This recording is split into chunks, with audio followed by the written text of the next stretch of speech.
E aí, pessoal, bem-vindo a mais um podcast do esporte. E hoje vamos comentar a 22ª rodada do Brasileirão, que, assim, para todo mundo, eu acho que não mexeu tanto. Eu ia dizer que foi boa para São Paulo, mas não foi tão bom quanto poderia ser, né?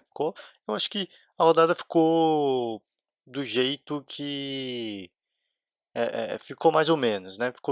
Parece que não mexeu muito, né? Foi boa para o Palmeiras, para o Grêmio, que agora estão a 6 pontos do São Paulo.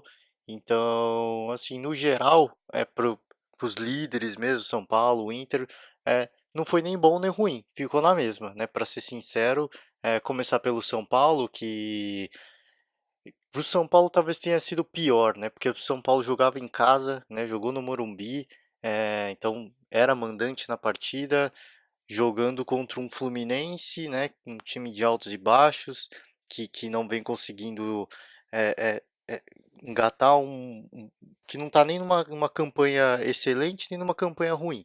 Então, para o São Paulo, a partida terminou 1-1, então para o São Paulo talvez tenha sido um certo prejuízo, né, pelo fato de jogar em casa, ser um bom mandante, é, então, né, um time bem organizado, um time muito superior que o Fluminense, né? Então, eu acho que para o São Paulo ficou um pouco de prejuízo porque era chance, né? Porque o Inter empatou, então se de repente ganhasse essa partida, abriria muito mais ponto para o Inter, né? Ficaria ainda muito mais líder, mas não foi isso que aconteceu, né? O Diego Souza foi expulso no primeiro tempo, comprometeu o jogo para o São Paulo, né? E depois disso, né, não vou nem discutir expulsão, né, alguns expulsariam, alguns não. O fato é que houve sim uma intenção do Diego Souza de dar uma cotovelada, você vê que ele de fato dá uma cotovelada, né, o jogador, lógico, simula, aproveita a situação, o árbitro dá vermelho direto, né, eu acho que um cara experiente como o Diego Souza não pode fazer não pode fazer isso, não pode ter uma atitude dessa, né, e é o que eu falei, não foi uma cotovelada sem querer. Ele de fato dá uma cotovelada querendo mesmo. O árbitro tá do lado do lance, né? Lógico, foi uma cotovelada. Sim, você vê o replay milhares de vezes, foi uma cotovelada bem de leve, mas né, o que valeu foi a intenção. Né? O árbitro interpretou como uma agressão, expulsou direto, comprometeu o jogo para o São Paulo, né? Um jogo que, é o que eu tô falando, né? Era um jogo de mandante. São Paulo vinha como mandante, então era um jogo para ganhar fácil do Fluminense, né? O São Paulo é muito mais time que o Fluminense, apesar de alguns desfalques, né? E o gol do Fluminense nem foi um gol que o Fluminense fez, foi um gol contra do São Paulo, foi um erro defensivo. É... Sidão, na minha opinião, estava na bola, o zagueiro tirou do Sidão, né? Meteu a cabeçada, estava muito mal posicionado, saiu o gol contra e o São Paulo foi buscar. São Paulo teve que buscar, foi no sufoco, mas conseguiu o gol de empate e pelo menos o prejuízo não foi maior, né? Expulsão do Diego Souza poderia ter sacramentado aí até uma derrota para o São Paulo. É, felizmente para os São Paulinos, né, para o time, a derrota não aconteceu de fato, conseguiu buscar, mostrou que é um time casca grossa, né? Mostrou que é um time que não se intimidou com a pressão, soube administrar mesmo perdendo e buscou o resultado que precisava para não sair zerado.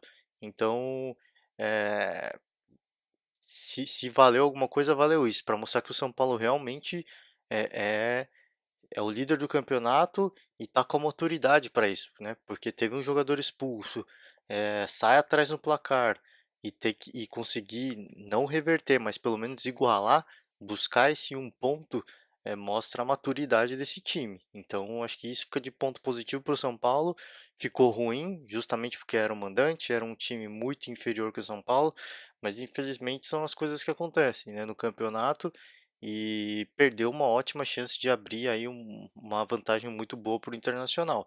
O Internacional jogou fora de casa contra o Cruzeiro, era um jogo difícil para o Inter, né? O Cruzeiro, tudo bem que o Cruzeiro, se a gente pegar o retrospecto, né, perdeu do Santos na Copa do Brasil lá, perdeu do Flamengo na Libertadores lá, então assim para o Inter havia esse viés, né, essa motivação, de que era possível, né, até porque 2 times já tinham conseguido.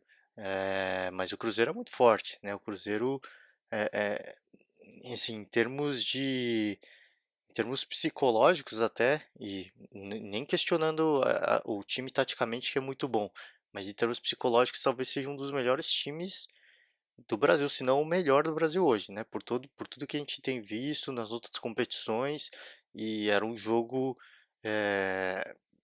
de um Cruzeiro que vinha até um pouco desfalcado, porque já vinha de um jogo de Libertadores contra o Flamengo, e era a chance do Inter, né? De repente pegar um time mais desfalcado, o Inter vai com força máxima, tudo bem que era visitante, mas era um placar possível para o Inter sim, eu não acho que era um absurdo o Internacional sonhar com uma vitória para cima do Cruzeiro. A vitória não aconteceu, né? O Cruzeiro teve um gol anulado, que é duvidoso, o juiz disse que houve uma falta, eu, sinceramente, para mim não houve nada, né? O Cruzeiro, para mim, até era para ter saído vencedor, mas a vitória não aconteceu. O juiz anulou o gol. Depois disso, os dois times buscaram o gol não saiu para nenhum dos lados e terminou em 0-0. É um jogo que eu tava falando, era possível uma vitória para o Inter, mas, né, porque toda a questão, time mais desfalcado, se os jogadores que jogam na Libertadores mais cansados, mais desgastados, então assim, era um jogo possível, mas eu acho que o Cruzeiro, tudo bem, o Inter criou boas chances, mas eu acho que o Cruzeiro merecia ter saído com a vitória, até pelo gol que fez, que foi anulado, então ficou bom até para o Inter, né? Que eu falei, se ficou bom para o São Paulo porque teve um expulso e saiu atrás, para o Inter também ficou bom, porque teve um gol anulado, injustamente, na minha opinião, mas e ficou no 0-0. O Inter perdeu também. Se o São Paulo perdeu uma chance de abrir, o Inter perdeu uma chance de encostar ainda mais, né? Claro, assim, o Inter não criou boas chances, mas nenhuma chance muito clara de gol, né? A chance mais clara, acho que talvez tenha uma só, o Fábio defendeu e eu acho que ficou por isso mesmo, né? Eu acho que o empate, tirando o lance do gol do Cruzeiro anulado, foi um jogo de empate mesmo. Seria um jogo para 0 a 0, de repente 1-1, mas eu acho que o Cruzeiro foi sim injustiçado, né? Então ficou bom até para o Inter, né? Por ter saído com esse um ponto, né? Jogando como visitante, mas de novo perdeu uma boa chance de tentar encostar no São Paulo, né? Porque o São Paulo empatou, então se a gente vê o retrospecto tanto do Inter quanto do São Paulo, o Inter está perdendo as chances, né? Nas rodadas que o São Paulo, né, uma rodada o São Paulo não vai bem, o Inter consegue encostar, mas na outra o Inter tropeça e o São Paulo abre de novo, e dessa vez o São Paulo tropeçou, o Inter não conseguiu encostar, então assim, para o São Paulo tá ficando muito bom, né? O Inter é um bom time, isso é indiscutível, mas eu acho que em termos de psicológicos, né, em termos de cabeça, eu acho que o Inter tá pecando nisso, né? Sabe que o São Paulo empatou e o Inter jogou depois do São Paulo, já sabia que o São Paulo tinha empatado. Então, assim, era para ter entrado em campo e deixado a vida, fazer os 3 pontos e ficar a um ponto do São Paulo. Não foi isso que aconteceu. Eu acho que é, tá faltando um pouco de cabeça para os jogadores do Inter, porque de novo, São Paulo jogou primeiro no domingo.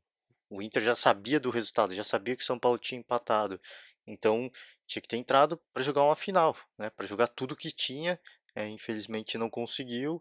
E é o que eu falei, o São Paulo para mim hoje, né, se a gente pegar entre só em São Paulo e Inter, que estão com as pontuações mais próximas, o São Paulo merece ser muito mais líder que o Inter, né? Pela maturidade que mostrou, né? Então, acho que tá faltando um pouco mais de maturidade para esse time do Inter, né? Um pouco mais, não digo nem de vontade, mas tá faltando um pouco daquele, né? Aquele espírito de campeão, né? Se for querer disputar realmente de fato, uma coisa é você ficar encostado no líder sempre. Outra coisa é você não, né? Toda vez que tem a chance você não conseguir passar. Então o Inter tá pecando, tá perdendo sempre boas chances de ficar cada vez mais perto do São Paulo e Se continuar assim, para o São Paulo vai ficar bom, né? Vai ficar tranquilo para continuar como líder até o final da temporada. Então, é, precisa de um algo a mais esse time do Inter, na minha opinião, né? Não estou discutindo, né, o time em si, o time é muito bom, né? É o segundo colocado, já mostrou isso, eu não tenho o que questionar. Agora tá faltando a maturidade, tá faltando aquele espírito de campeão se realmente quiser brigar pelo título. O terceiro colocado, o Flamengo, né? O Flamengo, um resultado negativo, né? Sim, cara, aquele jogo do Flamengo é o jogo que era para ser. Infelizmente, o Flamengo jogou muito, criou muitas oportunidades, né? Qualquer um que pegar, ver os melhores momentos do jogo foi um bombardeio do Flamengo, né? Ataque o tempo todo, buscando o gol o tempo todo, o gol não saía. E o Ceará foi fazer o gol dele no final do jogo, né? No 45 do segundo tempo, uma bola de muito longe, né? Um erro do goleiro, um lance, pô, um lance até um pouco de sorte, mas acontece, né? Não era o dia do Flamengo, né? A torcida vaiou, mas é aquela coisa, vaia porque jogava em casa, né? A torcida esperava um jogo para o Flamengo conseguir encostar, né? Voltar a sonhar com a liderança, mas não rolou, não deu. Criou, atacou. Cara, assim, foi impressionante. O gol não saiu e no futebol, né? É aquela máxima, quem não faz toma. O Ceará teve talvez uma única boa chance, grande chance no jogo, fez o gol. E assim, não era nenhuma chance clara de gol, porque o chute foi de muito longe. Então acabou saindo no prejuízo do Flamengo, uma derrota. E assim, se ganhasse, né? E ficava em 42, ficava a um ponto do Internacional, 43, aliás, né? Empataria com o Internacional e. Opa, calma aí, tô fazendo os cálculos errados. O Flamengo faria 3 pontos, né? Ficaria com 44, passaria o Internacional, voltaria à vice-liderança. Então, talvez seja esse o motivo do aborrecimento do torcedor. Mas eu acho que não é motivo para vaia, até porque o time mostrou em campo, né? Jogou um bom futebol, deixou a vida em campo. Como não aconteceu, infelizmente, faltou um pouco de sorte, um pouco de capricho. Né? Uma coisa é ficar chutando pro gol o tempo todo, de qualquer jeito, né? Não me pareceu isso, lógico, mas um pouco afobado o time do Flamengo, na minha opinião, né? Eu já tinha comentado em alguns podcasts anteriores, né? Eu não sei bem o que falta para esse time do Flamengo, né? Para ligar a chave, né? E às vezes falta um pouco de motivação, eu não sei. Tudo bem que nesse jogo jogaram muito, na minha opinião, mas falta alguma coisa para esse time, assim. Me parece o Palmeiras do ano passado, um grande elenco, é, às vezes jogava bem, mas você sente mesmo jogando bem, você sente que falta alguma coisa. E parece que falta alguma coisa para esse time do Flamengo, né? Não estou questionando comissão técnica, não estou questionando, né, o treinador, né? Mas falta alguma coisa, né? Faltava alguma coisa ao Palmeiras enquanto estava sob o comando do Roger Machado, na minha opinião. E agora pro Palmeiras, pelo menos, eu sinto que não falta nada, né? Se encontrou com o Felipão, encontrou uma unidade, eu diria assim, né? E eu acho que é isso que falta o Flamengo, falta uma unidade mesmo.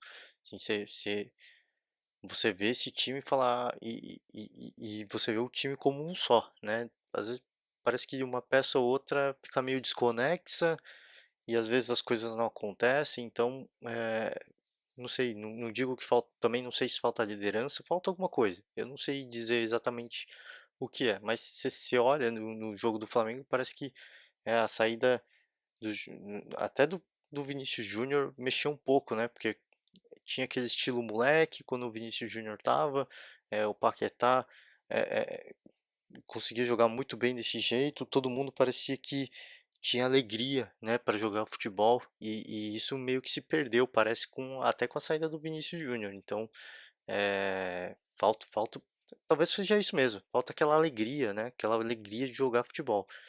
Parece que os jogadores do Flamengo estão sempre tensos, né, estão sempre preocupados, né, e preocupados com a reação, provavelmente com a reação da torcida. Então acho que falta um pouco de alegria para esse time do Flamengo. Espero que reencontre, porque tem um grande elenco, né? Um elenco que, pelo que a gente viu no primeiro turno, é indiscutível, assim, perdeu o Vinícius Júnior, mas tem outras peças, os outros jogadores faziam parte já desse elenco e jogavam muito bem. E neste jogo também, não digo que jogou mal, de novo, jogou muito bem esse jogo, mas falta um pouquinho, parece, falta alguma coisa. É, vamos ver, o Flamengo não tem nada perdido, está muito perto ainda do São Paulo, são só 5 pontos, né? E não é motivo de desespero, não é motivo de vaia, como aconteceu, mas perdeu uma boa chance. Era um jogo que o Flamengo jogava em casa, eh, jogava como contra o vice-lanterna, então era um jogo que claramente era um jogo tranquilo para o Flamengo. O elenco do Flamengo é infinitamente superior ao elenco do Ceará, com todo respeito ao time do Ceará. Então, talvez seja por isso a frustração dos jogadores, a frustração da torcida. Em quarto lugar, o Grêmio, 40 pontos, está empatado com o Palmeiras e talvez a rodada tenha sido bom para esses dois, para o Grêmio e para o Palmeiras, né? O Grêmio ficou no G4, né? Passou o Palmeiras pelo saldo de gols e o Grêmio goleou de novo, né? Com um time alternativo, goleou o Botafogo, lógico que jogava em casa, mas foi uma goleada mais uma vez, né? Esse time de reserva do Grêmio mais uma goleada, 4-0, foi a goleada da rodada e eu tinha comentado, né, no podcast da Libertadores que é, é, talvez a classificação do Grêmio tenha sido aquela partida para passar aquela zica do Grêmio, né, aquela que o Grêmio jogava bem e empatava, perdia um jogo, né, a torcida vaiou, mas você via que os jogadores jogavam bem, as coisas não aconteciam, o gol não saía. E eu tinha comentado até na época que às vezes é questão de 3, 4 partidas que as coisas não acontecem, vem uma vitória e e a maré muda, né? Então talvez tenha acontecido isso, de fato, né? Uma classificação suada, né? Classificação nos pênaltis na Libertadores, lavou a alma do Grêmio e aí vem para esse jogo mais uma goleada. Então talvez esse jogo da Libertadores tenha sido aquela lavação de alma e o Grêmio, a má fase do Grêmio tenha passado de fato. E se isso acontecer, segura o Grêmio, porque a gente já. O time titular do Grêmio é indiscutível, né? Não tem nem o que falar desse time titular e o time reserva, o time B jogando muita bola, né? Fazendo muitos gols. Então, seguro o Grêmio, né?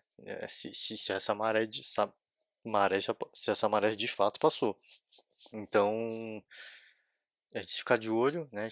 De novo, o placar por si só diz o que foi o jogo, né? O Grêmio fez 4-0, Botafogo foi presa fácil, não esboçou qualquer reação, é, qualquer iniciativa de endurecer o jogo para o Grêmio e para o Grêmio, né? O saldo de gols garantiu essa quarta posição, né? Para o time passando o Palmeiras, que está empatado, o Palmeiras em quinto, o Palmeiras jogou lá em Chapecó, jogou contra a Chapecoense, e curiosamente foi a primeira vitória do Palmeiras lá, né? Então, pro palmeirense foi até de fato uma lavação de alma, né? Lavou a alma, porque chegava, nunca ganhou da Chape lá. Dessa vez era a partida para se ganhar, porque assim, o time da Chape é muito, mas muito inferior ao time do Palmeiras. Então, e o placar foi de 2-1, né? E a Chape teve a chance até de empatar o jogo. Foi por muito pouco, né? E com todas as suas limitações, a Chape conseguiu, né? Saiu atrás até de um. O Palmeiras fez 2 gols até com uma certa facilidade, mas depois disso a Chape foi buscar. Então, a boa fase do Palmeiras, pelo menos em termos defensivos, passou, né? Perdeu o jogo da Libertadores, tomou um gol depois, eu acho que se eu não me engano, 9 jogos sem tomar gols. E parece que essa fase boa de 100 gols do Palmeiras acabou, né? Viveu uma boa fase, passou essa maré e agora mais um jogo tomando um gol, né? E um gol, na minha opinião, na Libertadores foi um gol de sorte. E esse foi um erro defensivo. E o segundo gol da Chape quase saiu. Então acho que é uma coisa para se ficar de olho, né? Palmeiras no tempo do Roger Machado, o ano passado, sempre teve um problema defensivo.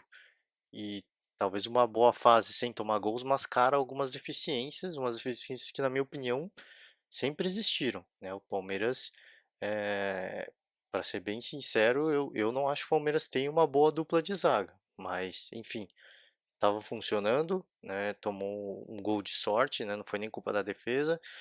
Dessa vez tomou um gol, né? Um erro defensivo, quase tomou um segundo gol também num erro bizonho da defesa.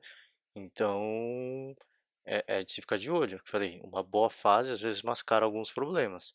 E eu espero que o Felipão esteja vendo isso e de fato corrija, né? Lógico, 9 jogos sem tomar gols não é só por sorte. As coisas estavam funcionando, né, de um modo geral. Mas às vezes isso sobe a cabeça e os jogadores começam a ficar desleixados, né? Fala assim, o time não tá tomando gol, né? Alguns demoram mais para voltar, a recomposição demora a acontecer e os espaços vão aparecendo e os outros times vão aproveitando o gol do Cerro Porteño na Libertadores. Aconteceu lógico, foi um lance de sorte, eu já falei isso várias vezes, mas aconteceu porque o jogador do Cerro Porteño teve espaço para fazer o lance, né? E a Chape, o gol da Chape teve espaço para cabecear, né? O segundo gol da Chape que quase aconteceu, o cara recebeu a bola, o cara ficou com a bola sozinho, chutou pro gol assim livre, livre de marcação. Foi um lance de sorte do Everton, né, que não tomou esse gol, né? Então, é, alguns problemas vão acontecendo e assim, e não foram problemas pontuais, assim, problemas, putz, aconteceu um lance de sorte, foi sem querer, não, assim, um problema bizonho. Então é de se ficar de olho, sim, né? Tá, lógico, o time do Palmeiras ganhou de novo, já comentei isso, né? O Felipão montou dois times alternativos, não, dois times que não é time titular nem time reserva. São dois times feitos para jogar duas competições diferentes e são dois times muito bons. Não tem o que se discutir. Foram lá, ganharam da Chapecoense fora de casa, ganharam com autoridade. Felipe Melo jogou muito, né, deu a resposta por torcedor, deu a resposta para os críticos, jogou demais. O Palmeiras, como um todo, vem jogando muito, mas tem um probleminha ou outro pontual que tem que arrumar se de fato quer brigar pelo Brasileirão, que é o discurso do Felipão. A gente não está priorizando nenhuma competição. A gente está olhando para tudo e o que vier, melhor para a gente. Então, um bom time, não vou discutir, mas é o que eu falei. A boa fase sem gols passou. Então, tem que se ficar de olho, porque é um time que, diferentemente do Grêmio, não é um time goleador. E se tomar um gol por partida, vai ser obrigado a fazer pelo menos dois para continuar ganhando. Então, ficar de olho, né? Abrir os olhos porque essa fase passou e alguns problemas defensivos estão começando a acontecer com mais frequência. O sexto lugar, o Atlético Mineiro empatou com o Corinthians, né? O jogo foi no sábado, é, era né, um jogo festivo para os corintianos, porque era aniversário do Corinthians, 108 anos, e o torcedor, logicamente, até por estar jogando em casa, esperava uma vitória do Corinthians e não aconteceu, né? Infelizmente, por torcedor corintiano, é, o Corinthians, assim, a vitória para esse jogo, pelo menos na minha opinião, era muito difícil mesmo, porque o Corinthians vinha de uma semana de Libertadores, né? Um jogo sofrido, o Corinthians deu a alma, né? Eu acho que fisicamente os jogadores se esforçaram muito, então, né? Se era um dilema. Se eu vou com o time titular para jogar, todo mundo vai estar morto. Lógico, eu sei que todo mundo vai dar o sangue, mas vai estar todo mundo morto. Então era um jogo difícil para o Corinthians, né? Jogando com o time titular, time reserva. O time reserva o time titular já tem algumas limitações, o reserva então tem muito mais, né? Então, para o Corinthians, lógico que pro torcedor ficou uma certa decepção, porque o Corinthians saiu na frente. Segundo, o gol do Atlético veio num gol de pênalti, né? Então, até o Gabriel disse que para ele um lance muito duvidoso, porque assim, era um lance que ele não tinha como tirar o braço. Difícil assim, né? Alguns pode concordar, alguns não. Fato é que o empate aconteceu e pro Corinthians, pro torcedor corintiano ficou um gosto amargo, né? Justamente, de novo, por ter era um jogo festivo pro torcedor, era um jogo que todo mundo queria meio que apagar já o que aconteceu na Libertadores, aquela derrota sofrida, e, e sai na frente no placar, toma empate, então assim, fica um gosto muito amargo pro torcedor.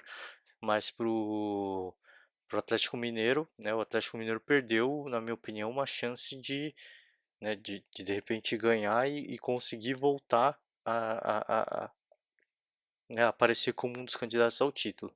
Eu acho que, na minha opinião, o Atlético já ficou assim. O Atlético não briga mais pelo título, né, já tinha dito no podcast anterior, tinha ficado muito difícil, até pela diferença de pontos, né? São 9 pontos, né?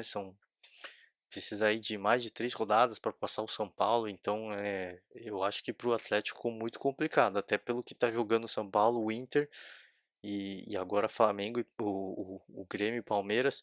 Eu acho que ficou muito difícil já para o Atlético, né? Pela diferença de pontos que já está do líder e a gente vê no retrospecto das últimas partidas do Atlético, é, as coisas não estão acontecendo para o Atlético, né? O time que tem o melhor ataque da competição não vem conseguindo fazer gols, né? Com a mesma facilidade que a gente viu no primeiro turno. Então, eu acho que o Atlético, eu acho que o sonho vai ser essa área da Libertadores mesmo. Eu acho que já ficou um pouco mais difícil para o Atlético. O Cruzeiro vai na sequência, né? Que eu já comentei, empatou com o Inter. Acho que o Cruzeiro merecia ter ganhado. Teve um gol mal anulado. Corinthians vem na sequência. E eu queria comentar os outros dois, né? Que vem logo em seguida. O Atlético Paranaense e o Nono. O Atlético ganhou mais um, né? Então o Atlético vem numa sequência de 4 vitórias consecutivas, né? E você vê, 4 vitórias consecutivas, saiu da zona do rebaixamento e agora é nono colocado. E assim, eu não acho um absurdo querer sonhar com a área da Libertadores, não. Eu acho totalmente possível para o Atlético, até pelo que está jogando. Tá num momento iluminado. O Atlético Paranaense ganhou de 2-0 do Bahia e a sequência é muito boa. Assim, e jogando em casa, o Atlético vem jogando muito. Então, e outra, né? O Atlético tem uma partida a menos. Então, assim, o Atlético tem uma chance muito boa ainda de encostar no Corinthians já, né? Com esse jogo a menos. Então, impressionante, né? O Atlético Paranaense, impressionante o Santos, que é o 10º colocado, também saiu da zona do rebaixamento, 3 vitórias seguidas. O último jogo, o jogo dessa rodada foi 3-0, né? Jogando no Maracanã, né? O Santos não jogou em São Paulo e foi 3 gols do Gabigol, né? Desencantou de novo. É, o Santos é um time que eu já venho comentando há muito tempo. Não era time para estar no Z4, era um excelente elenco que as coisas não vinham acontecendo, né? A fase vinha muito ruim. E quando a fase é ruim, as coisas não acontecem mesmo. Não acontecia para nenhum jogador.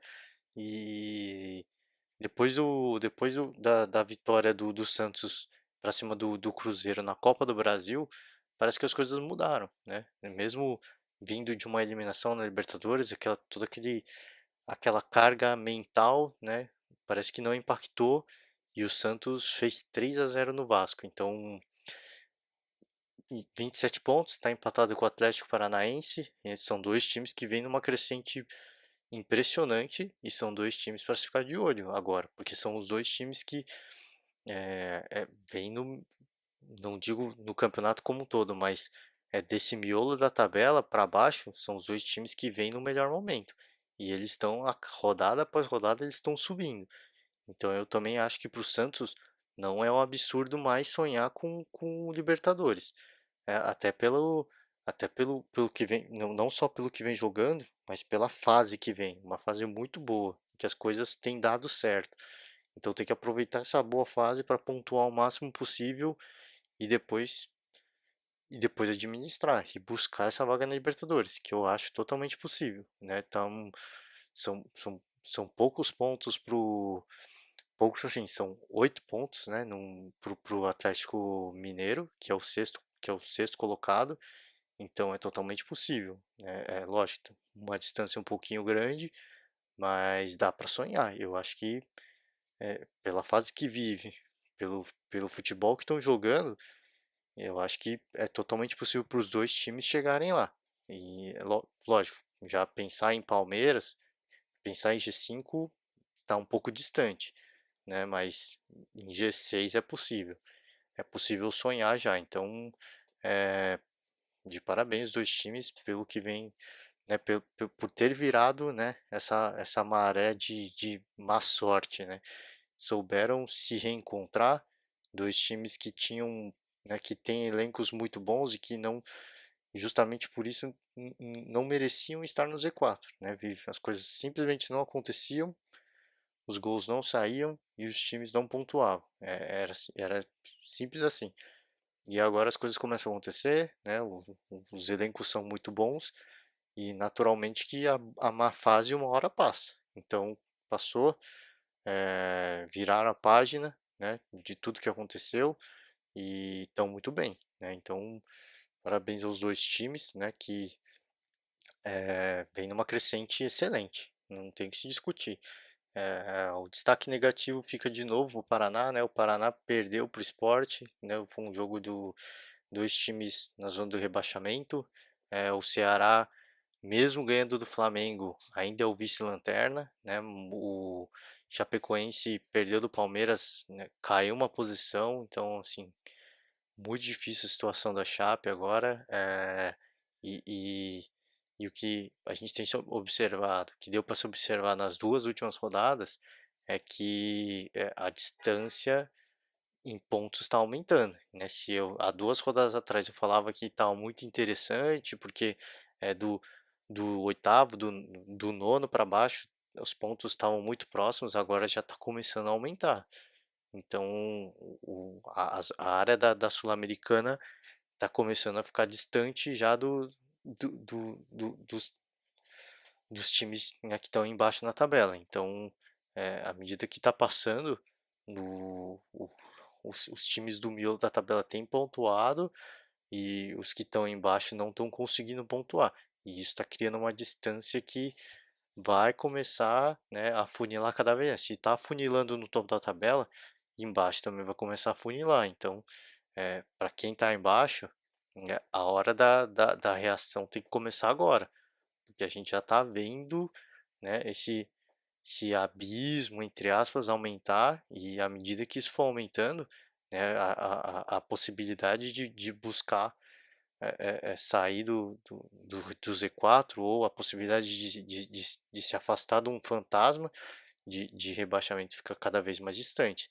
Então, ficar de olho, né? Quem está embaixo, a reação tem que começar agora, né? Tudo bem, pô, mas tem pouco. Segundo turno ainda tem muito jogo. Tem muito jogo, mas a gente já está vendo que é, esses times de 13º, 14º para baixo, a fase não é boa, de fato, ela não. E os times não têm um elenco muito qualificado para fazer muita coisa. Então, assim, você tem um elenco limitado, a estrutura do time é limitada e a fase não é boa, então começa a ficar cada vez mais complicado. E esses jogos que foi o de Sport Paraná são jogos decisivos, porque você tá fazendo um jogo direto com outro, né, com outro time que está tentando sair do Z4. Então, são esses jogos que importam. O importante não é o Ceará ganha do Flamengo. Esse jogo é um jogo pontual.